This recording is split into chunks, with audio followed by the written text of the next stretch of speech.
খেলাধুলা করলে যে শুধু শিশুরা আনন্দ পায় তা কিন্তু নয়, এটা থেকে বাচ্চারা শেখেও। যখন আপনার ছোট বাচ্চাটি একটি নার্সারি ছড়া আবৃত্তি করে এর মাধ্যমে, তখন সে ভাষা বিকাশের দক্ষতা অর্জন করে। আপনার সন্তান কি কোনো কিছু বাতাসে ভাসিয়ে দিতে এবং নিজের দিকে নামলে সেটি ধরতে পছন্দ করে? এর মাধ্যমেও তার গুরুত্বপূর্ণ গ্রস মোটর এবং হাত চোখ সমন্বয় দক্ষতা তৈরি হয়। আসলে শিশুর বিকাশের মূলেই রয়েছে খেলাধুলা। শিশুরা খেলার মাধ্যমে তাদের বিশ্ব সম্পর্কে অভিজ্ঞতা লাভ করে আর শেখে। তারা তাদের চারপাশের পরিবেশের সন্ধান করে, তাদের আবেগ প্রকাশ করে আর কৌতুকপূর্ণ মুহূর্তের মাধ্যমে তাদের শব্দভাণ্ডার তৈরি করে।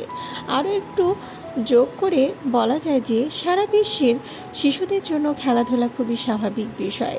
শিশুদের জ্ঞান, শারীরিক, সামাজিক আর মানসিক বিকাশ এবং তাদের কল্পনা ও সৃজনশীলতার জন্য সত্যি এটি গুরুত্বপূর্ণ হাতিয়ার। শিশুদেরকে স্বাধীনভাবে খেলার সময় দিন এবং পরিস্থিতির ওপর নির্ভর করে শিশুরা যেভাবে বিষয়গুলো বেছে নেয় তার মধ্যে দিয়ে তারা নিজেদের প্রকাশ করতে পারে। আপনার এমন শিশু থাকতেই পারে যে আঁকতে চায়, আবার অন্য এক শিশু একটি ধাঁধা জাতীয় খেলা খেলতে পছন্দ করে।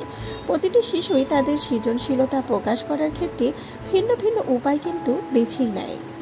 শিশুরা একা একা খেললে তারা অধিকতর সৃজনশীল হতে পারে।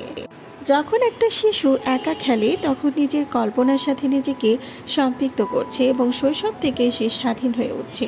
অল্প বয়সে এমন স্বাধীন হয়ে গড়ে ওঠা তার পরবর্তী জীবনের জন্য বেশ উপকারী। খেলার সময় তারা একটা সমস্যা সমাধান করার চেষ্টা করতে পারে বা নিজেরাই সমাধান তৈরি করে ফেলতে পারে। তাদের নিজস্ব চিন্তাধারা প্রকাশ করতে অনুপ্রাণিত হয়। স্বাধীনভাবে খেলার সময় একটা শিশুর মধ্যে দক্ষতা আর সৃজনশীলতার বিকাশ ঘটে। শিশুদের জন্য নিজস্ব উপায়ে তাদের পৃথিবীকে সন্ধান করার একটা সুযোগ তৈরি করে দেয় স্বাধীন খেলাধুলা। এছাড়াও স্বাধীন খেলাধুলা শিশুদের কল্পনা শক্তিকে ব্যবহার করে তাদের সৃজনশীলতা বৃদ্ধিতেও সহায়তা করে। এই কারণে শিশুদের জন্য অল্প বয়সে স্বাধীন খেলাধুলা শুরু করার ব্যবস্থা করে দেওয়া উচিত মা বাবাকেই। 6 মাস বয়সী শিশুদের ক্ষেত্রে এটি চালু করা যেতে পারে, কিন্তু এটা করার জন্য আপনার সন্তানের নিরাপদ পরিবেশ সেটা নিশ্চিত করা গুরুত্বপূর্ণ। আপনার শিশু যেন নিরাপদে খেলতে পারে সেটা নিশ্চিত করতে যে কোনো সম্ভাব্য বিপদ থেকে খেলার জায়গাগুলো পরিষ্কার করবেন আর খেলার সময়টা জুড়ে তার দিকে খেয়ালও রাখবেন। আপনার শিশুকে বলুন তুমি আজকে কি করতে চাও। তারা কিভাবে প্রতিক্রিয়া জানায় তার উপর ভিত্তি করে এমন একটা পরিবেশ তৈরি করতে সহায়তা করুন যেখানে তারা তাদের আগ্রহের চর্চা করতে পারে। সন্তানদেরকে কিছু কৌশল শিখিয়ে দিন এবং খেলার শেষ পর্যন্ত তাদেরকে শেখাতে থাকুন। যখন আপনার সন্তান কোনো সমস্যার সম্মুখীন হয় আপনি তাকে জিজ্ঞাসা করে সমাধানের দিকে পরিচালিত করতে সাহায্য করুন। জানতে চাওয়া বিষয়গুলো হতে পারে তুমি কি করতে চাও, আমার সমস্যাটি কিভাবে সমাধান করতে পারি। প্রাপ্তবয়স্কদের সন্তানের জন্য সব কিছু করা ঠিক নয়। শিশুরা যেন নিজেদের জন্য চিন্তা করতে পারে আর নিজের জন্য কিছু করতে পারে সে বিষয়ে আমাদের কিছু কৌশল শিখিয়ে দেওয়া বা সহায়তা করতে হবে। আপনি তাকে জিজ্ঞেস করতে পারেন তুমি কি একটা গল্প লিখতে পারবে।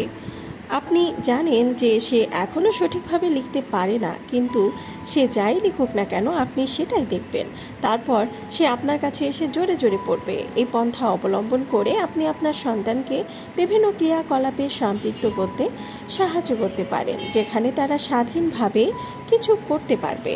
ভিডিওটি ভালো লাগলে চ্যানেলটিকে সাবস্ক্রাইব করুন আর পাশে থাকা বেল আইকনে ক্লিক করে দিন, তাহলে পরবর্তী ভিডিও আপলোড করার সাথে সাথেই আপনার কাছে পৌঁছে যাবে।